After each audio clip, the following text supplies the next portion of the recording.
Sumérgete en el corazón del Salmo 119 y transforma tu vida espiritual. En este episodio de la Palabra de Vida, aprendemos cómo la misericordia de Dios nos otorga una libertad profunda, valentía para hablar de nuestra fe y un gozo inigualable en sus mandamientos. Descubre por qué la obediencia no es una carga, sino el camino a una vida plena y llena de propósito. ¿Estás listo para conocer el poder de la palabra de vida? Bienvenidos a la Palabra de Vida, el podcast donde exploramos juntos las riquezas de la Escritura. Soy Yasmín y como siempre me acompaña mi esposo, el pastor Juan. Hoy continuamos nuestro hermoso viaje por el Salmo 119, ese salmo que es como un himno de amor a la palabra de Dios. Hemos llegado a los versículos 41 al 48 y créanme que estos versículos están llenos de promesas y verdades que van a tocar su corazón profundamente. Cariño, ¿estás listo para esta nueva jornada? Claro que sí, Linda, completamente. Y sabes, estos versículos que vamos a estudiar hoy son especiales porque nos muestran algo muy hermoso, como la palabra de Dios no solo transforma nuestros corazones, sino que también nos da el valor y la libertad para vivir como hijos del Rey. Vamos a ver cómo David ora pidiendo misericordia de Dios y luego cómo esa misericordia lo llena de confianza y libertad. Ujú. Entonces comencemos con el versículo 41, Ujú. que llamaremos la oración por misericordia. Venga a mí tu misericordia, oh Jehová, tu salvación conforme a tu dicho. Cariño, hay algo tan íntimo en esta oración de David. Es como si estuviera abriendo completamente su corazón delante de Dios. ¿Qué crees que nos está enseñando aquí? Linda, y esta oración me conmueve profundamente cada vez que la leo.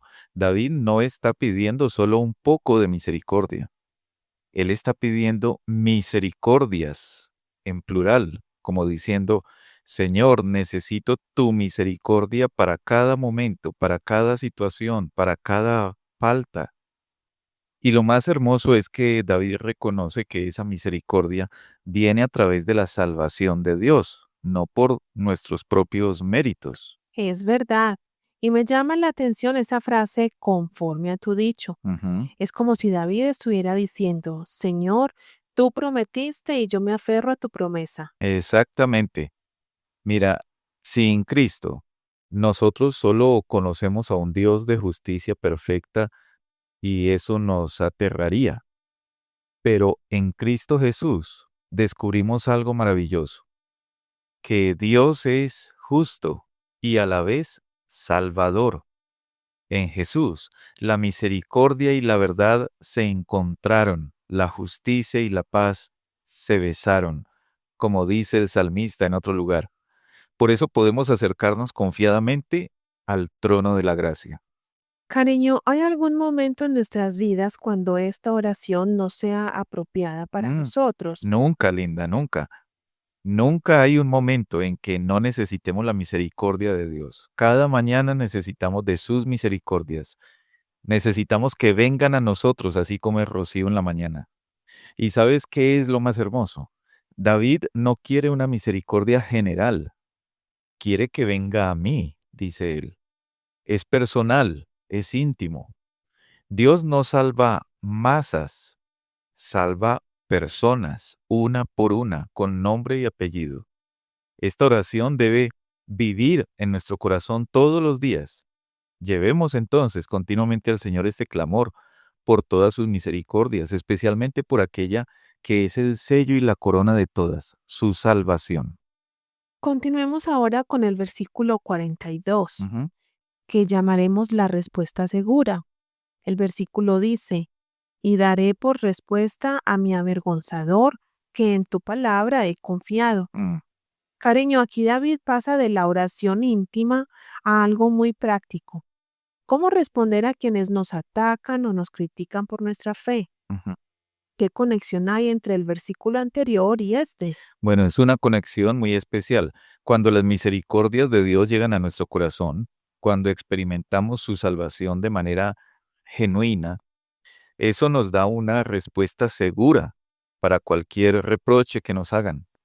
Es como si David dijera, cuando siento el amor de Dios en mi vida, tengo algo que decir cuando me preguntan si vale la pena seguir a Jesús. Me imagino que el mundo debe haber cuestionado mucho a David. Ujú. ¿De qué te sirve esa religión o qué has ganado con ser tan devoto?, le dirían. Sí, seguramente así fue. El mundo siempre arroja sobre el creyente el reproche de la cruz. ¿De qué te aprovecha andar triste delante del Señor?, nos dicen. Pero el creyente que ha experimentado la salvación de Dios puede responder con confianza. He encontrado en la salvación del Señor un perdón y una paz que el mundo no puede darme y que el mundo tampoco puede quitarme. Ujú. Pero cariño, a veces hay un reproche que duele más que el del mundo. Sí, es verdad. A veces el gran acusador, Satanás, nos echa en cara nuestra culpa, nuestra indignidad, nuestras fallas. Y qué severo es ese ejercicio cuando nos sentimos espiritualmente secos. Pero aún en esos momentos podemos mantener nuestra alma confiada en un Dios que, aunque se oculte, sigue siendo el Dios de Israel, el Salvador. La gracia gratuita me ha salvado, una justicia perfecta me cubre, un brazo todopoderoso me sostiene, la gloria eterna me espera. ¿Quién podrá condenar? Como dice Romanos 8. Esta confianza no requiere santidad extraordinaria, solo fe sencilla y humilde, porque confío en tu palabra. Ujú. Pasemos ahora al versículo 43, que llamaremos la palabra en nuestros labios. Este versículo dice así: No quites de mi boca en ningún tiempo la palabra de verdad, porque en tus juicios espero. Aquí David hace una oración que me toca el corazón. Es como si dijera: Señor, no permitas que me quede callado cuando debo hablar de ti. ¿Por qué es tan importante esta oración, cariño? Mm. Linda, esta oración surge del reconocimiento de algo muy importante. Cuando no tenemos seguridad personal en nuestra salvación, de nuestra salvación, nos quedamos mudos. No solo perdemos nosotros, sino que la iglesia y el mundo pierden también. Un creyente sin seguridad es como un soldado sin armas. Es como si el temor de ser un hipócrita nos paralizara. Sí, es verdad, así es. Cuando no estamos seguros de nuestro lugar en Cristo, el temor nos detiene.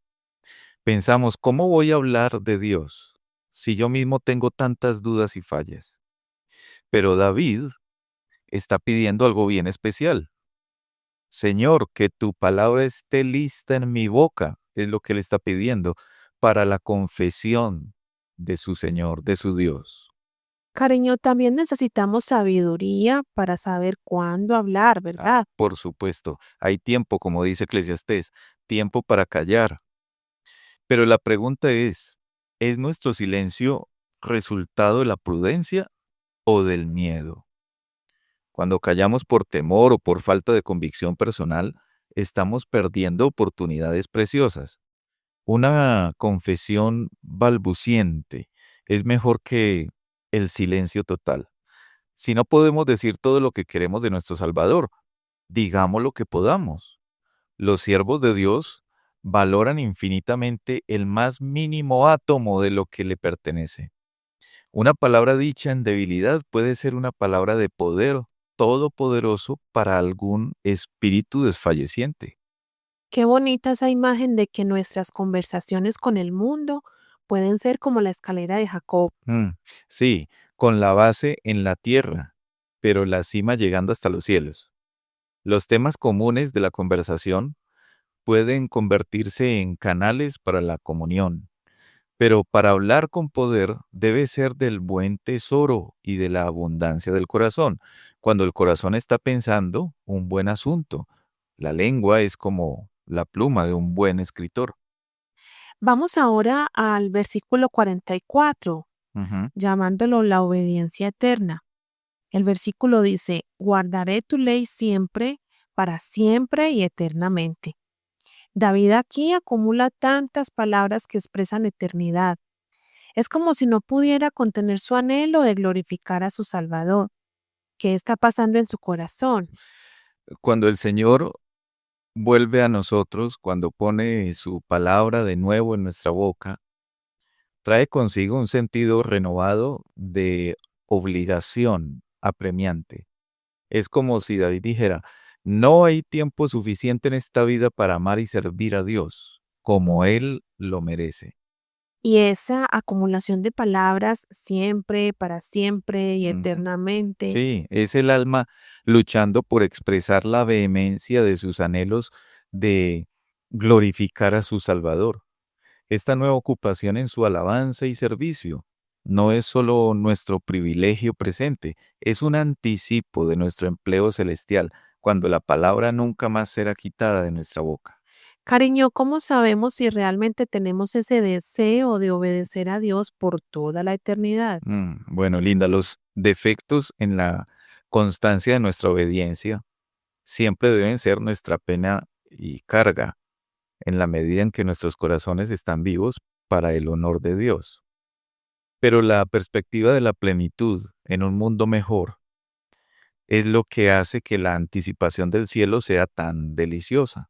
Allí seremos bendecidos con sentimientos perfectos y por lo tanto estaremos capacitados para rendir una obediencia perfecta, una consagración sin interrupciones de todos nuestros poderes a la obra del Señor. Entonces, guardaremos la ley del Señor continuamente por los siglos de los siglos cuando estemos allí. Es hermoso pensar en estar empleados para Él eternamente. Sí, estar siempre empleados para Dios, en ese lugar donde, como dice la Escritura, no entrará cosa que la contamine. Esto da un énfasis y una dignidad al gozo celestial que bien puede sellarlo como inefable y lleno de gloria. Así pensaba el apóstol Pablo. Y aquí hay una pregunta importante. ¿No es evidente que el cielo mismo no puede proporcionar ningún deleite real a quien siente que el servicio de Dios en la tierra es fastidioso? Quien no disfruta servir a Dios aquí está autoexcluido del cielo por la constitución de su propia naturaleza. Ujú. Leamos ahora el versículo 45, la libertad verdadera. Y andaré en libertad porque busqué tus mandamientos. Mm. Esto suena casi paradójico para nuestros oídos modernos. ¿Cómo es que buscar los mandamientos de Dios nos da libertad? Esa es una pregunta bien necesaria, bien importante. La perseverancia no es lo único que Dios nos concede por su misericordia, también nos concede la libertad, pero no es libertad para pecar o hacer lo que queramos, sino libertad para vivir en santidad y hacer lo que debemos hacer delante del Señor. Es como si hubiera dos tipos de libertad completamente diferentes. Podríamos decirlo. Una es la esclavitud de nuestra propia voluntad pecaminosa. La otra es el yugo de un Dios de amor. Un pensador pagano expresó una gran verdad. Servir a Dios es reinar. David experimentó exactamente esta libertad en su propio servicio a Dios. Me gusta que dice que David busca los preceptos, no que les son impuestos por fuerza. Sí, así es. Los preceptos de Dios no le fueron impuestos por la fuerza. Él buscó voluntariamente los preceptos, los mandatos de Dios. Como dice en otro salmo, más deseables que el oro, que mucho oro fino, más dulces también que la miel y el panal de miel. Así eran para David los mandatos del Señor. El camino del Señor, que para el impío está lleno de dificultades y obstáculos, se convierte para el creyente en un camino de libertad. El Hijo de Dios camina por ese camino con alegría en su corazón y paz también en su conciencia. Cariño, ¿y cómo podemos saber si realmente estamos experimentando esta libertad? Preguntémonos, ¿estamos obedeciendo los preceptos como si fuera solo nuestro deber o los buscamos y los deseamos como un privilegio? ¿Nos quejamos a veces del rigor de la ley del Señor o de la corrupción de nuestra propia carne? ¿Qué nos esclaviza más, el pecado o la santidad? ¿Qué sentimos de estas cosas? Continuemos ahora con el versículo 46. Valentía ante los poderosos. Hablaré de tus testimonios delante de los reyes y no me avergonzaré.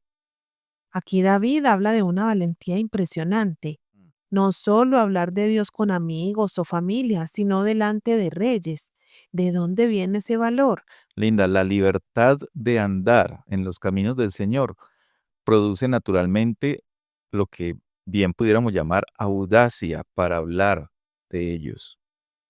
Piensa en los tres jóvenes hebreos ante Nabucodonosor, amigos de Daniel, o en los apóstoles, especialmente Pedro, antes y después del día de Pentecostés. ¿Qué diferencia? Dios no les había dado espíritu de temor, sino de poder, de amor, de dominio propio. Y qué contraste tan grande. Mm, El mismo Pedro que negó a Jesús por temor a una sirvienta, mm. luego predicaba valientemente ante las autoridades. Así es, exactamente. Y escuchemos al gran apóstol Pablo. Él decía, estoy dispuesto a predicar el Evangelio también a vosotros que estáis en Roma, en la capital del mundo, frente a toda oposición, porque no me avergüenzo del Evangelio, porque es poder de Dios. Pero cariño, nosotros quizás no vamos a ser llevados ante reyes literalmente. Sí, es verdad, pero no menos necesitamos la ayuda divina y una fe fuerte para resistir la enemistad de un pariente, por ejemplo, prejuicioso o de un vecino desdeñoso. Especialmente los jóvenes corren peligro de avergonzarse de la Biblia, de su credo en el Señor Jesucristo, de su Salvador. Y en cuanto a esto, ¿qué les dirías a esos jóvenes que sienten vergüenza de identificarse como cristianos? Bueno, les diría que hay que recordar a aquel que por nuestra propia causa ante Poncio Pilato fue testigo de una buena confesión. Recordar a Cristo. Una vez estuvieron al servicio de Satanás y ahora no serán tan valientes por Cristo como Cristo mismo lo fue por ustedes. Nos gloriábamos antes de nuestra vergüenza y ahora nos avergonzaremos de nuestra gloria.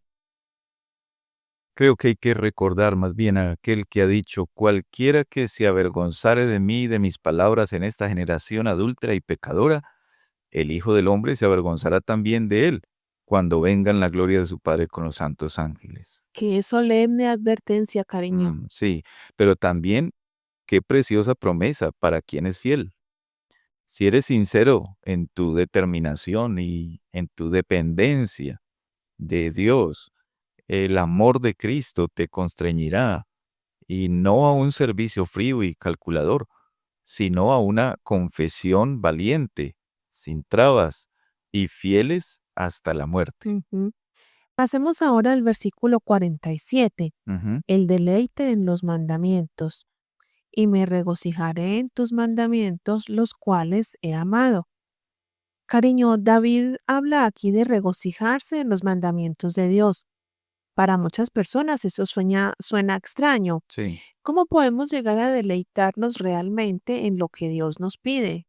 Linda, es un pobre consuelo poder hablar bien a otros sobre los caminos de Dios cuando nuestro propio corazón está frío e insensible. Pero aquí David despierta el ejercicio activo de la fe y él dice, me regocijaré en tus mandamientos. Es como si hubiera una diferencia fundamental entre el corazón que no conoce a Dios y el que sí lo conoce. Exacto. Lo que es carga para el corazón carnal es deleite para el alma que ha sido renovada. El primero, el corazón carnal, es enemistad contra Dios y por tanto no se puede sujetar a la ley. Pero el segundo no puede deleitarse en otra cosa diferente a la Pero, ley. cariño, el mundo siempre nos presenta los placeres del pecado como lo más atractivo. Es verdad, Satanás alimenta sus tentaciones con esa seductora hechicería que el mundo llama placer. ¿Pero acaso ha puesto a su servicio todos los placeres? ¿No hay más placeres que los placeres del pecado? El ternero cebado de la casa de nuestro Padre es ciertamente un intercambio muy provechoso por las cáscaras del país lejano. Ujú. Es como la imagen del hijo pródigo. Exactamente, de eso hablo. Las delicias de la santidad son más profundas que los placeres sensuales, Linda. La alegría del santo no es esa alegría falsa, contaminada y mortal que es todo lo que el mundo conoce. Su alegría fluye espontáneamente de la fuente de aguas vivas, a través del canal puro de la palabra de Dios que vive y permanece para siempre. Es tan independiente de cualquier manantial terrenal que nunca florece más que en el desierto desolado o en la soledad del lecho del enfermo. De modo que aunque no florezca la higuera, como dice Habacuc, ni haya fruto en las viñas, con todo nos alegraremos en el Señor. Sí. ¿Y cómo podemos cultivar este amor y deleitarnos en el corazón? Bueno, busquemos una impresión más profunda del amor de Cristo. Este será el manantial de la obediencia agradecida y del deleite santo. Convirtamos nuestras quejas en oraciones y el Señor las convertirá muy pronto en alabanzas. Porque, dice la Escritura, contigo está la fuente de la vida y en tu luz veremos la luz. Finalmente, vamos al versículo 48. Las manos levantadas. Alzaré asimismo mis manos a tus mandamientos que amé y meditaré en tus estatutos. Cariño, esta imagen de David levantando sus manos hacia los mandamientos es muy especial. Ujú. ¿Qué nos está mostrando? David parece no tener expresiones adecuadas para expresar ese fervor de su amor y deleite en los caminos de Dios. Aquí lo encontramos levantando sus manos, con el gesto de alguien que anhela abrazar el objeto de su deseo, con ambas manos y con todo su corazón. Es como si estuviera alcanzando algo hacia algo precioso. Sí, algo precioso, exactamente. Y quizás también expresando que mira hacia lo alto en busca de ayuda para cumplir esos mandamientos y vivir de acuerdo con ellos. Pero cuán humillante es esta comparación con nosotros mismos. ¿Cuántas veces por descuidar la influencia del Espíritu de Dios, nuestras manos cuelgan hacia abajo en vez de estar levantadas en estos santos caminos hacia el cielo? Cariño, ¿y cómo podemos reconocer cuando estamos en esa condición espiritual? Con demasiada frecuencia nos contentamos con una escasa medida de amor, sin ninguna hambre y sed de justicia, ni capaces de orar a veces, con vida y poder y fervor, ni de oír con consuelo y provecho, ni de hacer bien con alegría, ni de meditar con deleite espiritual. El alma está igualmente incapacitada para la comunión celestial y esa devoción activa. Y la solución es, Sí, la solución es que luchemos y clamemos por liberarnos de esa parálisis espiritual. Presentémonos ante Dios como desdichados, impotentes, culpables. Él puede mirarnos y revivirnos. Así que aferrémonos a su pacto, a su promesa, y supliquemos al Señor que nos mire. me llama la atención que David termina hablando de meditar en los estatutos. Ah, sí, la santa meditación es esa meditación tan especial de la palabra de Dios donde se manifiestan todas las gracias del Espíritu. ¿Cuál es el principio de la fe, sino la confianza del alma en las promesas de la palabra? ¿Cuál es el objeto de la esperanza, sino la gloria de Dios? Apenas podemos concebir la influencia de la gracia separada de la meditación espiritual de la palabra.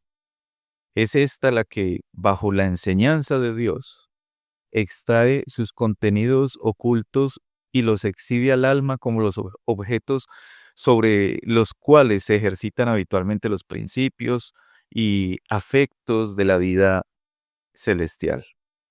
Cariño, hemos hecho un viaje hermoso a través de estos 8 versículos del Salmo 119. Desde esa oración íntima de David pidiendo las misericordias de Dios hasta esa imagen final de manos levantadas en adoración y meditación. Sí. ¿Cuál sería tu palabra final para nuestros oyentes? Linda, lo que hemos visto en estos versículos es el retrato, la imagen de un corazón que ha descubierto el tesoro infinito de la palabra de Dios. David nos muestra que la vida cristiana no es una carga pesada, sino un deleite. Es un camino de libertad, de valor, también de gozo. Mi oración es que cada persona que nos escucha pueda decir con David: vengan a mí tus misericordias, oh Jehová, y que descubra la libertad, el valor y el deleite que vienen solo de caminar en los caminos de Dios. Queridos oyentes, que estas palabras no se queden solo en nuestros oídos, sino que penetren en nuestros corazones, que como David podamos levantar nuestras manos hacia los mandamientos de Dios con amor genuino y que encontremos en su palabra no solo dirección, sino verdadero deleite. Sigamos buscando a Dios en su palabra, porque en ella está la fuente de vida y en su luz veremos la luz. Si este episodio ha tocado su corazón, le invitamos a suscribirse a nuestro podcast La Palabra de Vida para no perderse ningún episodio. Visite nuestra página web www.lapalabradevida.com.co, donde encontrarán guías de estudio complementarias para cada episodio, recursos adicionales y una comunidad de creyentes que, como tú, buscan profundizar en el conocimiento de las Escrituras. Hasta la próxima. Que Dios les bendiga.